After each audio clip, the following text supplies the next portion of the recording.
Welcome to the Happy Mindset, episode 113. Today's episode is called Speak with Inner Confidence. Today I'm joined by Perdita Andrews. Perdita is a language coach. She helps people to learn English as a second language, and she helps them with their public speaking as well. So in today's episode, we delve into the psychology behind language learning. We talk a little bit around the hacks and principles and ways of making language learning more enjoyable for yourself so you actually do it more consistently. Talk a little bit around assumptions on this podcast as well, the importance of making good assumptions when it comes to language learning. And I generally enjoy talking to Perdita. She's got a passion for languages. She seems to be very curious about people. She seems to be good as well at championing people, which I would see as a very important trait in a coach. It helps you to, if you're somebody right now who doesn't fully believe in yourself when it comes to language learning, but you want to learn another language, sometimes it actually helps to meet somebody who's a coach who will help you believe in yourself. That was part of me learning the program. I had a mentor who believed it was possible for me. I believed it was possible for me too, but I also needed somebody else to believe that. So that's the power in somebody who can champion you finding the right coach there. So that's it. If you'd like to support the podcast as well, head on over to buymeacoffee.com. I'll put a link below the video if you're watching on YouTube, or a link in the show notes if you're listening to the podcast. Just a way, if you want to support the podcast, if you're getting value from it, it's just a way to give it back. So that's it. Thanks again for listening, and I hope you enjoyed today's episode. Cool. Okay, so thanks for joining us today, Perdita. I'm thrilled to be here. Thank you for having me. My pleasure. So my first question is, who are you and what are you doing in the world today? Oh gosh, who am I? Well, my name is Perdita Andrews, and I am a professional English and public speaking coach. And my mission, my ultimate goal, is to help people be heard. I'm based in Paris, so predominantly I work with people who are speaking English as a second language. And so it's really just to help them grow their confidence and be heard in English, get their voices out there. So what are some of the similar patterns you see? What are some of the reoccurring blocks French people or foreign people have around speaking English that you see? One of the biggest ones, everybody agrees that English is basically one of, if not the global language. So there's a recognition that it's a skill that's needed in business and all kinds of businesses. But I would say the biggest block, which I think is quite fascinating, is actually not about ability. It's really about perception of the ability. Can you expand on that? I very often will have I'll have a first meeting with a client, and at the end of the meeting, after I've asked them, a lot of questions, I will ask them sometimes also, just so I know, do you speak any other languages? And they'll say sometimes, oh, I speak French and Spanish, or I speak French and Italian and a little bit of German. And then they just stop there. And I look at them and I say, and English. And they say to me, well, no, I don't speak English. And in English. In English. And after we've just had a spontaneous conversation in English, I mean, their position is they're speaking to a relative stranger, or sometimes a complete stranger. So what I've noticed, the number one thing is it has nothing to do with, however you want to describe it, factual ability or black and white or any kind of testing or anything like that. It's really in their mind, in their own perception of what they can do. Mm. How do you work with that then? How do you help somebody to see they can speak English? Because for me, like when I was learning French, I did have to reach a stage where I questioned what is fluency, because I was on this kind of rabbit wheel of like thinking that I would reach an arbitrary place where I didn't become fluent in French. But that was holding me back. That was the obstacle. That's an amazing question too. I could totally dive into what is fluency, right? It's such a great question. And I think that fluency to me is the ability to, and some people might say I'm a softie. Maybe I am. That's for others to decide. But fluency for me is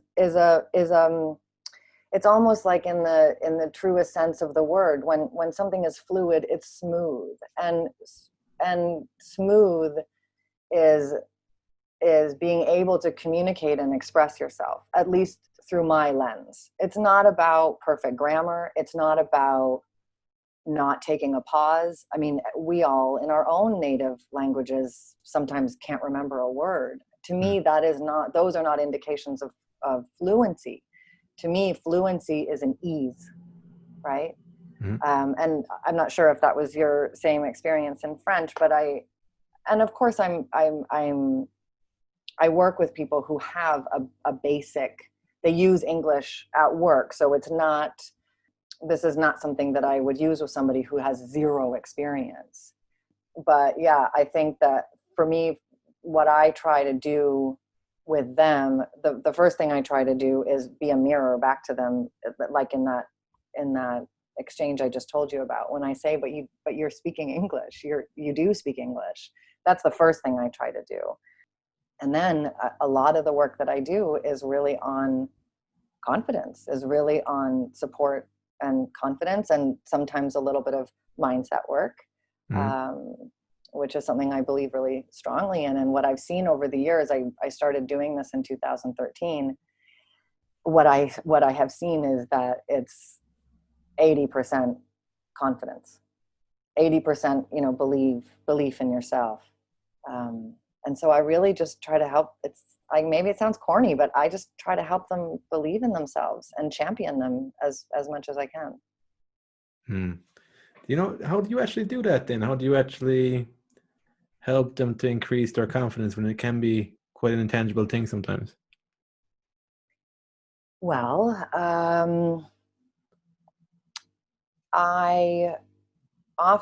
we spend the bulk of our time together speaking, not doing academic style exercises. Again, my method, if you will, comes from a place of communication is key. That's the number one. And so it depends on what kind of a project I'm working on with them as well. If I'm working with them on a specific, like a speech or some kind of a talk or presentation or a pitch, the first thing that I do is get them to like drop into their body and to feel how they're feeling in their body, which in the beginning is usually uncomfortable. But I try to help them get in touch with the things that they're feeling and where those things might be coming from. So there is a lot of I ask sometimes, I don't know, who knows how many questions I ask in a day, but I certainly ask a lot of questions because I want them to be able to get to where they are a little bit kind of on their own, just by asking questions as opposed to telling them where they are.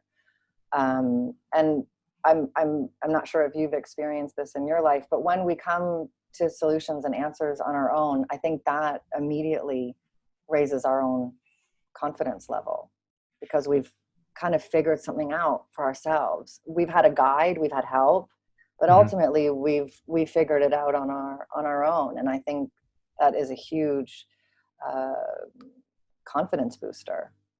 I know it's Definitely. been for me. I agree with that. I think that's how it sticks, and that's how you can be creative with a thing. Because like, you need a bit of creativity in language as well. Because like what we're saying, you're not always going to grammatically say everything perfect in speech, so you need to have some sort of like confidence and okayness with creativity. And because even with that mental block, what I found with learning French is that if I experienced that mental block in French when I was nervous and insecure about my level, it would make it worse. Because I'd be, oh shit, I'd be like, oh, I'm blocking. Whereas in English, if I block with you right now, I don't have as much of a problem with that. That's Yeah, and that's an no, indicator for that's me around the thought process I have around that. Like, I need to do this perfectly. The anxiety that goes with that. And I think that is just to the previous question that you asked, how do I help them kind of build their confidence, and how do I help them get through the blocks? Another part of what I do is I've lived the other side, as have you, of what they're feeling and what they're going through. So when they get into that place where they're feeling like, if I can't do it perfectly, I don't want to do it at all, I relate to them with stories of what it was like for me when I, picked up and moved to Paris kind of suddenly. And I didn't know a single person, and I didn't have a job lined up, And I think that there is something about human connection and being able to relate to people and being able to say to them, I've been where you are and I know how it feels. And I turn the tables on them. So I say to them, let's just pretend that we're having a conversation right now, or that I'm delivering, of course, it's a bit, the parameters are a bit stricter for, of course, a rehearsed presentation. But usually I say, let's pretend we're having a conversation in French right now. We're business associates. And I, am certainly going to make some kind of mistake on the plus que parfait or some other convoluted, grammar tense that they have in French. And I just ask them a question. I say, what would you think of me? Would you think I was stupid? Would you think I was an idiot? Would you think I was deficient in some way? And immediately they say, well, no, of course, no, not at all. And I say, well, how about for you in English? You make a mistake, you use the wrong tense, you confuse a word. The point is you're communicating. That's the point. And I do see people visibly relax when I kind of tell them that kind of a story. Because like you, I lived the same thing. I stopped speaking for a couple of months when I moved to Paris. And anyone who knows me is sort of shy and quiet, or I don't think two words anyone would ever use to describe me. But that's what happened, because like you, I didn't want to make a mistake. I didn't want to look foolish. So I just shut my mouth. And it didn't last that long. I mean, it lasted for a couple of months until I said to myself, I don't want to live like this. If I make a mistake, I make a mistake. Everybody is gonna, and again, I'm sure you had the same experience. As soon as I open my mouth and I start speaking French, everyone in the room knows I'm not French. Like, the jig is up. Immediately the jig is up. So no one is expecting me to be perfect, and that releases that pressure. And again, to what you said earlier, there is a difference between fluency between being fluent and being bilingual, right? And being bilingual, at least for me, somebody who's bilingual is somebody who's studied, who has multiple degrees studying a language. That's somebody who's bilingual. But that's not my goal. My goal is not to be bilingual in French. I don't know if that was your original goal, but my goal was to communicate, was to connect, was to meet people, right? My original goal was to be bilingual, and I went through the traditional way of doing things. And then when I wanted to be multilingual, I realized my thing had to change. That's when I started, because it was around when I was becoming fluent in French that I decided to learn Spanish and Italian. And my thing shifted. I focused more on communication rather than it being an academic pursuit. That was the mindset shift. And another thing to notice is that, like, when you do relax more in your body, you can relax in your speech. It's like a mirror. It's like that as well. Because when I was like being blocked in speaking, like my body will be tense in that moment. It would tighten up. Even if I paid attention to that, it's an indication of like where you're at with that. Absolutely. The body never lies. The body will never, ever lie to you. Your brain can play tricks on you, but your body will never lie to you. And I think that there is, and it takes a lot to get to this point.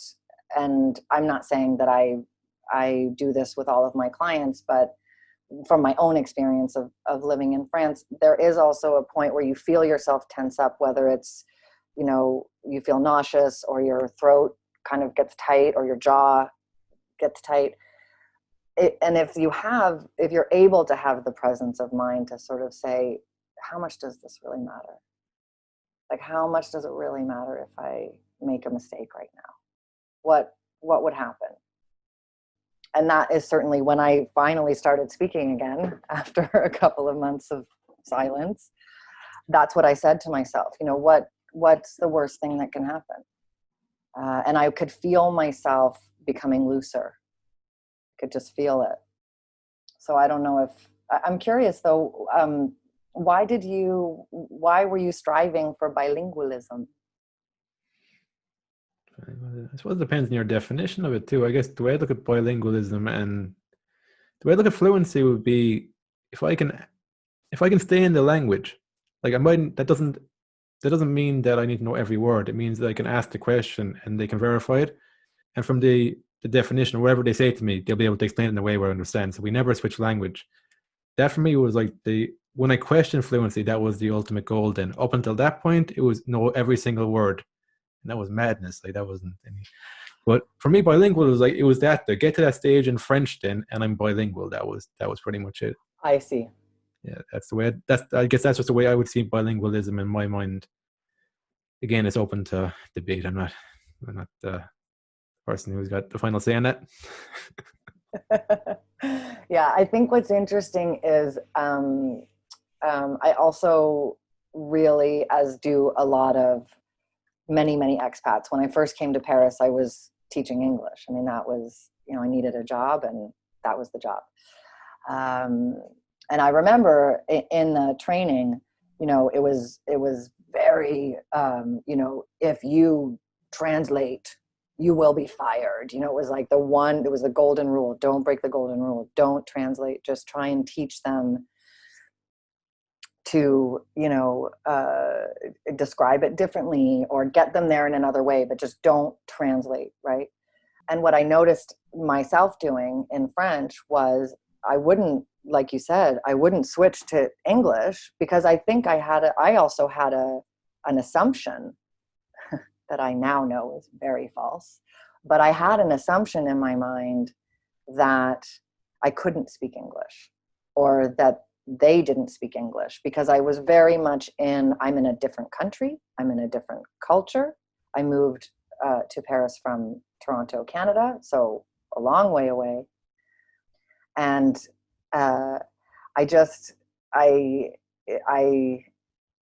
just completely lost my train of thought there. But So you're saying you couldn't speak English, or that was your assumption when you were living in my France? assumption was thank you. My assumption was when I would get stuck, my assumption was I couldn't flip to English and say, oh my gosh, like, how do you say, I don't know, whatever, like bookshop. And so what I would do, and I think this also was connected to this first job that I had, was I would start to describe it. I would start to say, it's a place where you go and you buy. I knew the word for book, for example. And so I would start to come at it from that perspective instead of just, immediately trying to flip out. And so I also, would encourage my clients to do the same. But I applaud you for your objective of knowing all the language. Well, that was later on. That was later on I became more realistic about it, or I became more grounded in it. Like the way I kind of look at it is that, like, if their goal is to communicate in a language, if you get very clear on that goal, you go on a completely different track to somebody who's on more of a translation track. Because I did that for a while. I did a master's in translation. I was more because I started academically. I was from language hacking. Then I started looking at a different model. But I'd see a need for having like a separation where it's like, do you want to do it as a communication thing, or do you want to really love the language and get it, like really get into the details and the background and the culture? I think there's a great place for that too, because people love that, and I did enjoy that too. But I think there's a separation that needs to be made there because they're completely different approaches to language. Absolutely. And I think that it's almost like when you're digging into it that deeply, it's almost like science. I mean, you're Yeah. really like deconstructing, and and which is completely fascinating, but it is absolutely a whole other mission Yeah.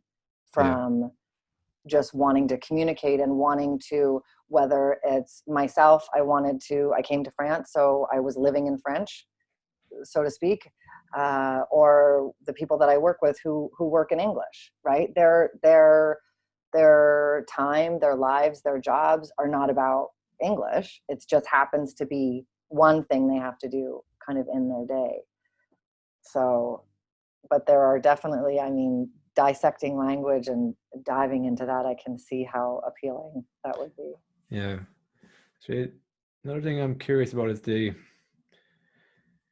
like when I started approaching it with communication, that's when I started seeing the psychology to language. Up until that point, I always felt like there's a psychology to this. Like if I could speak more, but there's kind of these feelings that are stopping me a bit, the anxiety and that I always had that. I was kind of under the hood, but it was never addressed because it wasn't part of the course. I didn't have the language, I didn't understanding. When I started going language hacking, I started realizing, geez, a lot of this is about your psychology and your relationship to yourself. When did you start realizing that? Because it's evident in what you're teaching that you're placing emphasis on the psychology and like people even breathing into themselves more as well.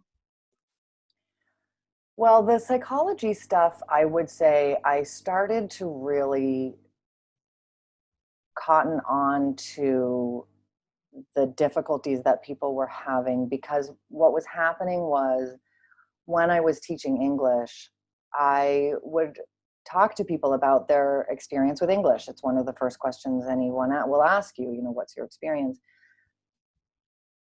And very, very often, I mean, so often, I would say it was 9 times out of 10, people would tell me that they had had a really negative experience at school learning English. And so they believed either that they couldn't learn English, that they were bad at English, that they're terrible at languages. They had these beliefs that were built in to them.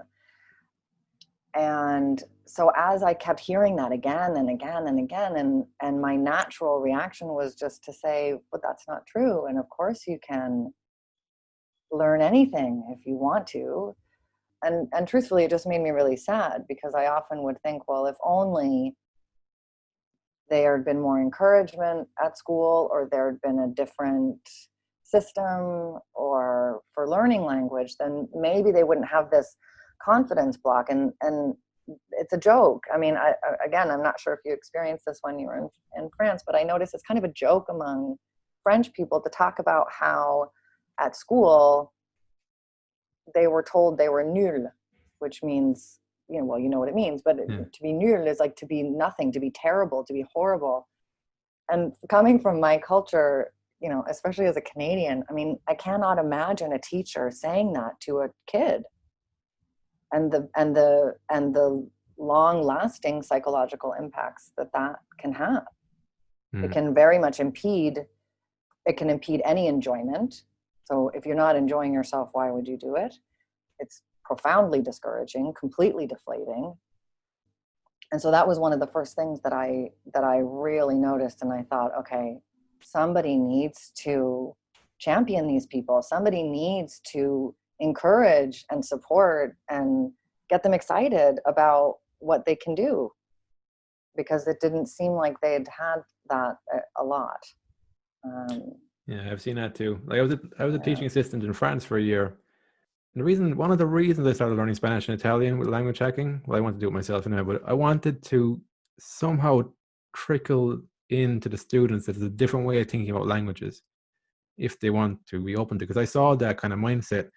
I didn't know whether it was down to how rural it was too, that they didn't see the importance of English or the importance of learning another language, but I just saw this generally among a lot of them, this disinterest and this disbelief that they could actually speak English, because I was always there, but they'd never speak English to me. It was a good thing for me because I wanted to prove my French, but very few of them, maybe one or two, might try and speak English, and when they do it too, they kind of be joking a little bit or whatever. Might have been the age of it too, but I did see this lack of belief and also this lack of enjoyment. I think it's the enjoyment is the key part. If you can mentally associate language learning as something you genuinely enjoy, then there's no reason not to do it then. Absolutely. I mean, I mean, I was having this sort of epiphany the other day when I was thinking about my own education, and how when I really started to thrive at school was when I reached a certain point where I was allowed to, for the last 2 years of school, I was allowed to choose all my own classes. And so I had met all the requirements. I had done all the required courses. And so I chose all of the things that interested me. And all of a sudden, my grades went shooting up. And I've been thinking about that a lot lately, and about how if you don't enjoy what you're doing, why would you give it your all, right? Why would you give it 150% or whatever it might be? Why would you choose to do it in your day of all the other things? Or why would you choose to study it when you have all the other things that you could choose from? And it's something I also tell my clients all the time when they ask me sort of, how can I improve? These are the clients that I see weekly. How can I improve in between our sessions, or when they go off for summer holidays? What can I do? And I always ask them, what do you like doing? That's my first question. When you're not working, or what do you enjoy doing? And that's where I start before I start giving them advice for how they can improve their English. I want to know what they like to do. Then I can find a way to incorporate English so that they're actually going to want to do it. Yeah, that's very important. I think as well as the actively choosing what you do. So this is what I'm exploring more is with self-education. This is how I see it, is that like with self-education, you're actively choosing the things you're pursuing. You're not necessarily creating the courses, but you've got an active choice in what you're studying, who you're studying it from. You're starting to understand your learning style so you can adapt to things.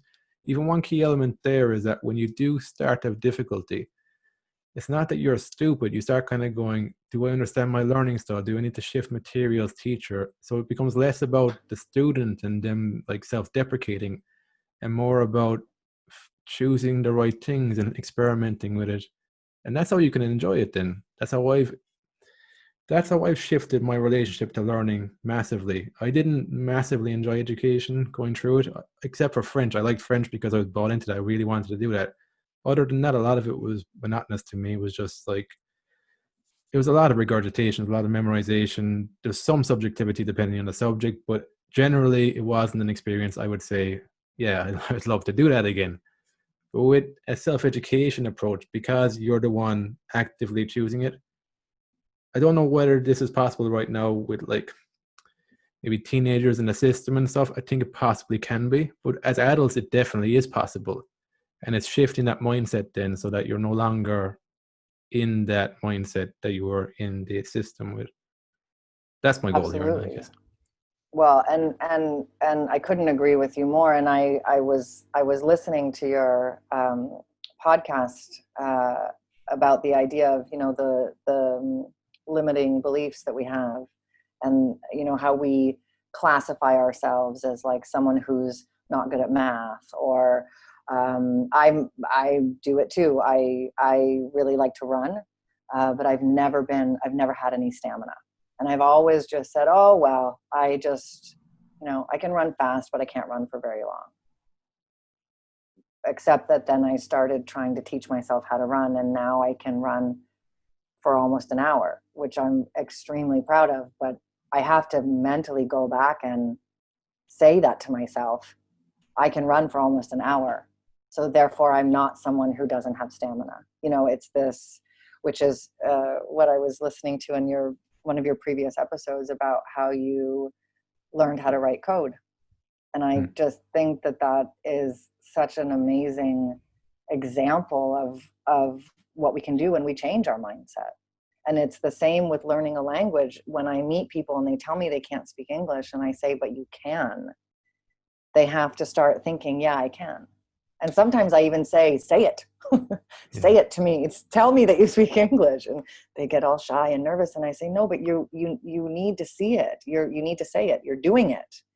You need to believe it. Yeah, it's kind of like affirmations to begin with, kind of like training wheels, some sort of affirmation to begin with. And I guess another buy-in for this is that when you start seeing something play out in one area, like if you're a student coming to you and you believe that you're not good at English, and then through experience you shift that, then you can also question more your life, as in your relationships, all the stuff that is your life. Because when I was going through education too, I compartmentalized it as like subjects which lead to career. But not learning isn't associated with actually improving the quality of my life, the quality of my relationships, the quality of all this stuff that I see day to day. If I'd made that link, I'd have more of a buy-in too to like seeing why I would want to learn in the first place. Well, and I think that I haven't had enough time to sort of think about this idea, but since I listened to your podcast, I've been mulling over this idea in my mind that self-limiting, that the enemy of self-limiting beliefs, enemy, not a great word, but the antidote, let's say, it's a nicer word. The antidote to self-limiting beliefs is curiosity. So if you ask, just like you did, why do I want to learn this? Or do I want to learn this? If you're just curious about your experience and then curious about your subject, I think it changes, first of all, the self-limiting beliefs, and it changes your confidence, because like you said, you're making choices based on questions that you've just asked yourself, not someone else telling you this is what you're supposed to do. These are your required courses. This is what you're supposed to study.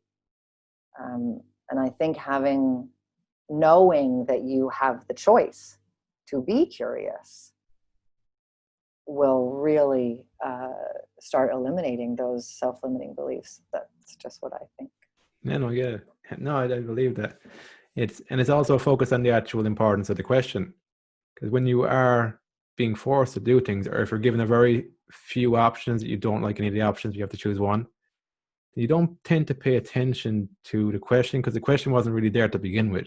Like the power of the question, you're just focused on the material, the answers, and pushing things back in a way that the person who gave you the options likes. So you don't see the actual importance of the questions you ask in your day, how they influence how the day turns out, how your life starts to turn out as well. Yeah, absolutely. Absolutely. I think it's funny how many questions I ask in a day. I mentioned it already, but I really believe that can be life-changing. It seems like a small thing, but it's true that there has to be reflection behind the question. Absolutely. But I think it's always good to be curious. It's like what we were speaking about earlier about connecting with your body. That's another form of curiosity. You're just getting curious. You're just saying, oh, I'm really stressed out and my neck is extremely tight, and I keep wiggling my fingers. I see people do all kinds of things before they're about to get on stage and give a speech, right? I'm tapping my fingers together, or I'm pacing, or whatever it is. And just getting curious about that is another way to it's another road to empowerment, which might sound like it's not a straight road, but I believe it is. I believe that once you get curious about your experience, you become more empowered. You have more choice. Mm. Yeah, I do believe curiosity is powerful, because you can bring curiosity to everything. It's the feeling as well. It's the feeling state. That's what shifts, I think.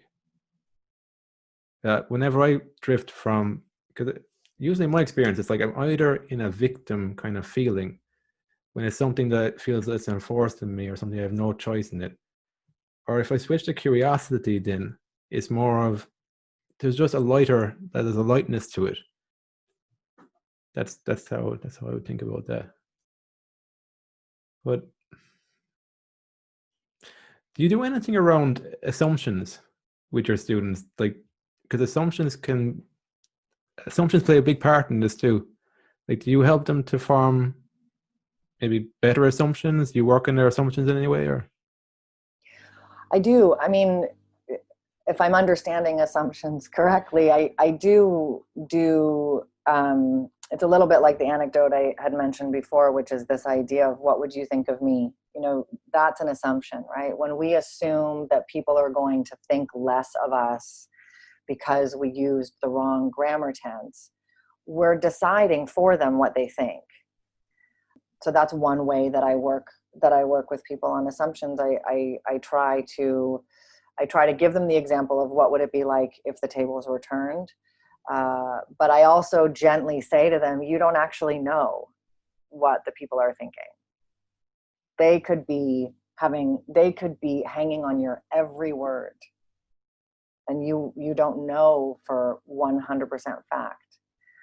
Another little bit of work I do around assumptions is one of the best pieces of advice I've ever gotten in my entire life comes from my dad.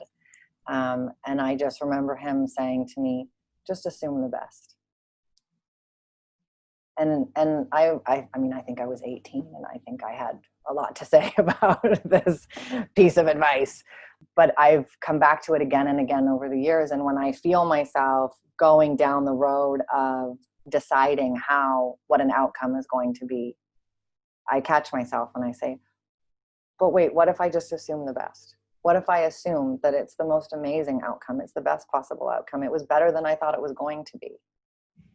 And that's, if that's what you meant by assumptions, that's something else I also do when I'm working with people. I just say, assume that everyone in the audience wants you to succeed. Everybody wants you to do an amazing job. Everybody wants to learn something from you. That's why they're here. If you're going to make an assumption, at least make it a good one. Yeah. Yeah. Another thing, do you have anything that like helps them to simplify? Well, I suppose it depends on the level they come to you with, but do you work with any like beginners, or is it mainly people who already have a decent level? Or Yeah, I usually work, because the nature of my work is that I work with people who need English at work. I don't often work anymore. When I was teaching English, I worked with all different kinds of levels.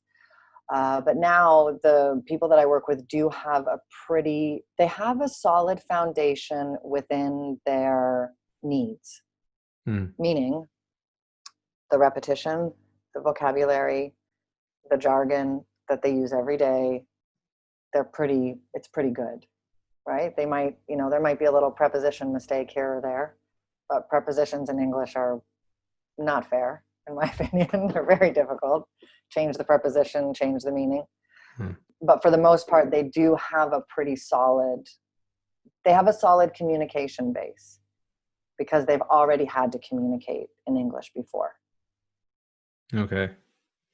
Yeah, because I was just wondering, is there any things that you do that help them to simplify things? Like, but the biggest shift I've seen in the approach that I take to languages is that I don't assume all materials equal. I just go like, what are the key verbs I need to learn here to get me starting to communicate? That's why I was kind of going beginners, because I would generally I'll list out what are the 50 most common verbs I'm going to use here, like to be, to want, that type of stuff, and what are the nouns that I'd individualize it to me, and like what are two interests that I speak about quite a lot, and then start learning some of the vocabulary around that, so it'll start me to be able to listen to those two things, just two things.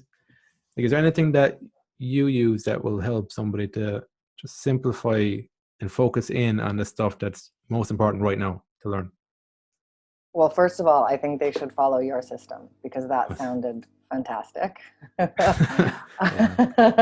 um, and truly, that really sounds extremely efficient and enjoyable, as we've already discussed, is very important. One of the things when I was teaching English, that I would teach again and again is, very often in France, in my experience, there has been vocabulary and verbs that were taught a little bit by rote. Like, they weren't, almost never, like very much, basically never, did I meet someone who had a native speaker teaching them, right? And so they were all they're not mistakes, because they're technically correct, but for example, they were all using the verb begin instead of the verb start. So immediately I would say, well, listen, begin is an irregular verb, and those are a pain in the butt, right? How about start? It's a regular verb. not difficult to memorize. It's the same with, they were all taught the verb to speak. They were never taught the verb to talk. Now, those two aren't exactly the same thing. They have slightly nuanced differences. But again, speak is an irregular verb and talk isn't. So I found myself trying to simplify a little bit what they'd already learned, because I could see them, drowning. I could see them getting lost. I could see them getting frustrated. And so a lot of what I would try to do was just try to find the easier road so that they wouldn't get so frustrated. I remember I went, shortly after I moved to France, I went to cinema, and I was seeing a French film, of course, as you do when you're in France. And I remember about 20 minutes into the film, I was lost. I didn't know the relationship. I couldn't tell if there was a man and a woman. I didn't know, were they brother and sister? Were they husband and wife? And then the film continues, and there was a scene with two men, and I couldn't tell if they were friends or if they hated each other. And the curtain in my mind just closed. I was so lost and so frustrated that my brain just stopped. It was like my brain was like, nope. And then I just sat in the theater for an hour, sort of glazed over, because I had stopped enjoying my experience. And so in those ways that I would try to make things easier for people, I would also try to keep them enjoying themselves. Otherwise, the curtain goes down, the lights go off, and nobody's home. Yeah. It's funny you mention that. I do find movies are kind of, if I was going to tier different levels of content, I found short interviews on YouTube, as even as a beginner, they are digestible. If I'm trying to watch a movie in a foreign language, that veers more towards advanced level, because there can be anything in that movie. Like there can be slang, there's an awful, even the cultural references. I would consider that quite advanced, and that distinction wasn't really made until I started noticing it myself in just in the real world. That not all content is the same. Because I used to think about it in terms of beginner, intermediate, advanced material, but then I started thinking about it first in terms of what am I interested in. So I was watching soccer interviews then, and then I'd watch personalities that spoke English, so I'd have a feel for their personality and the words that they'd use, and then be able to look at another thing and start learning words around that. Like, so you can make it, that's creative and that's fun, and it's more of an adventure, and it's like, I like this person already, so even if I don't understand what they say, I'll still watch a 5 minute, 2 minute clip anyway. Yeah, I think thinking outside the box when you're working with language is really, really important. And I love that you're a football fan. Who's your team? My team, not like hardcore football. Manchester United be my team, but I'm not Oh, a you and my hardcore fan. dad. Oh, that's wonderful. But I think it's absolutely important. And I do think that one of the things I always say to people is, don't put yourself in a position where you will be discouraged. Don't set yourself up to be discouraged. So for example, I also, when I was teaching English, I would have, some of the kind of mid-level students would come to me and they would say, I'm so proud of myself. I'm watching, I watched a movie in English last night with no subtitles. And I would say to them, I respectfully request that you stop doing that immediately. Because there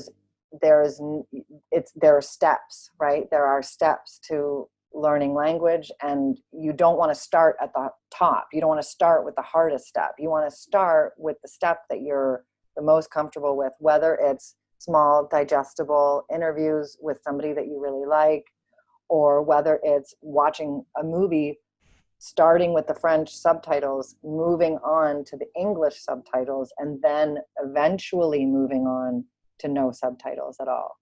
But again, if you set yourself up in this situation where you're going to feel frustrated and discouraged, like I did that night in that cinema somewhere, I think in the fifth arrondissement in Paris, you're just not going to have a good time. Yeah. I did like it can be quite challenging too. Like I remember the first time I went to France, my head would hurt as well from just being immersed in France for a few. My head would actually be sore because it takes so much effort to try and understand every day. You know? I mean, people don't realize, I certainly did not realize that the amount of effort it Mental energy. takes, the mental energy it takes to live in another language. Because the minute you, depending on your situation, the minute you wake up or the minute you walk out your door, your brain is working harder. I feel it when I go back home. I feel a difference in fatigue, or I can feel it in my body. I can feel a looseness in my joints, which is not to say that I walk around Paris, stiff as a board.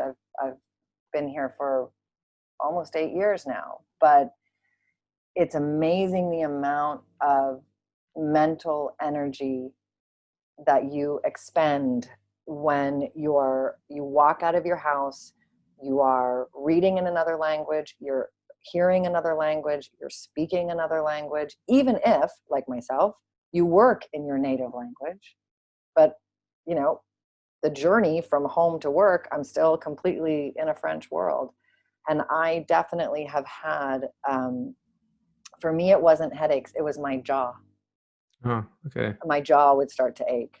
Like my mouth would get, because there's of course this other component of learning language, which is just the physical side. Oh. And so my jaw would get tired from Oh, because your mouth is the, moving in a different way for the language, isn't oh it? Yeah. yes, oh yes. There's a whole other side of it that is completely physical. It is not intellectual, mental. It's like playing sports. It is a physical training. And another example I use with the people that I work with, so that they don't feel so self-conscious about pronunciation, is I tell them my difficulties with pronunciation in French, and the sounds in French that don't exist in English, and the fact that it's muscle memory in your body. We have muscle memory from when we were kids to pronounce the, for example. It's a muscle memory. In another lifetime I was a dancer, so I know a lot about muscle memory. And when people are feeling discouraged about their pronunciation issues, I often say to them, you have to train your jaw and your tongue and your mouth and your lips in the same way that you would train your body to swim or play hockey.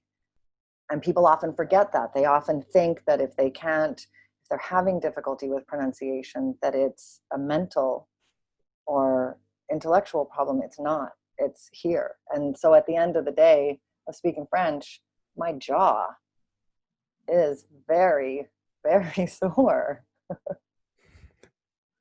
Yeah, no, it's good to mention that.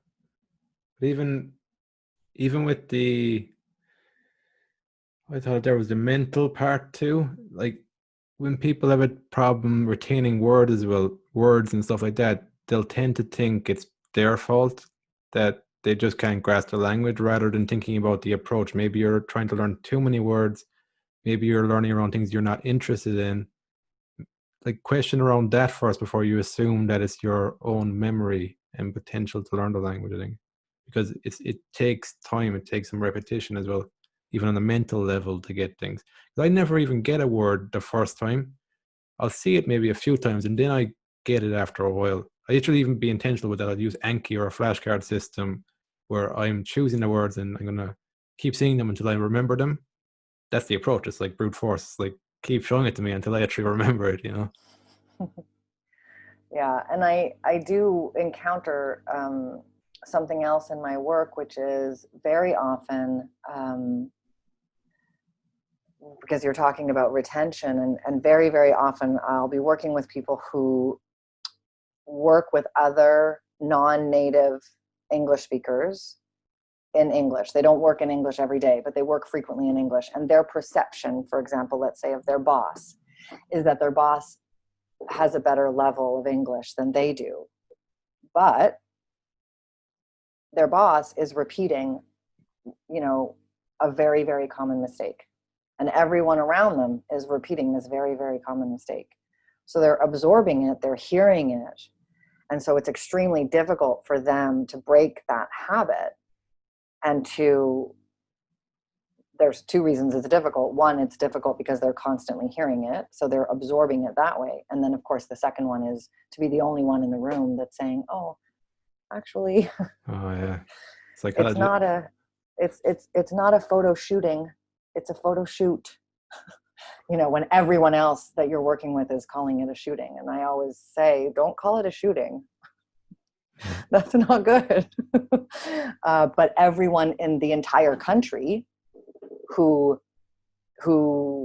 people think speak English really well, probably better than them, is repeating these common mistakes. And so it's like you're swimming upstream because you're trying to rectify those kind of really common mistakes, but that keeps coming back at you, and I think that can make it really hard as well. Yeah, the native speakers, I've always kind of generally wanted native speakers to interact with more because of that. It's like I wouldn't even be comfortable teaching somebody French because I'm not a native French speaker. There's definitely mistakes that I make as well. So it's it's an interesting one. But yeah, thanks for talking to us today, Perdita. Thanks for sharing this conversation around language learning. Where would people find you if they wanted to work with you? Well, I'm actually about to launch a brand new website. I'm really excited. So, and it's just perditaandrews.com. So it's pretty easy. Cool. Or on LinkedIn. I do a lot on LinkedIn too. And I really enjoyed this conversation. I'm a bit of a word nerd, so I could talk about language for hours. So thank you so much. It was really fun. Yeah, enjoy connecting with you. Actually, do you have one last tip for somebody who wants to learn English? Something that they should know? I think they should know that they can do it. I don't know if it's a tip or not, but I think that if, where there is a will, there is a way. And I think the tip would be, if you're looking for someone to work with, make sure that you enjoy the experience of working with them. Because if you're not enjoying yourself, you're not going to want to do it. It's going to be like school, right? Like, getting up to go to that class that you really don't like, it's hard to get there, right? So if you do seek out somebody to work with, you have to make sure that there's a good connection. There has to be a willingness and an interest and an enthusiasm. Like everything in life, if you don't have enthusiasm, you're not going to get very far. Good advice. Okay, thanks, Perdita. Thanks again. And until next time, have fun and enjoy the process.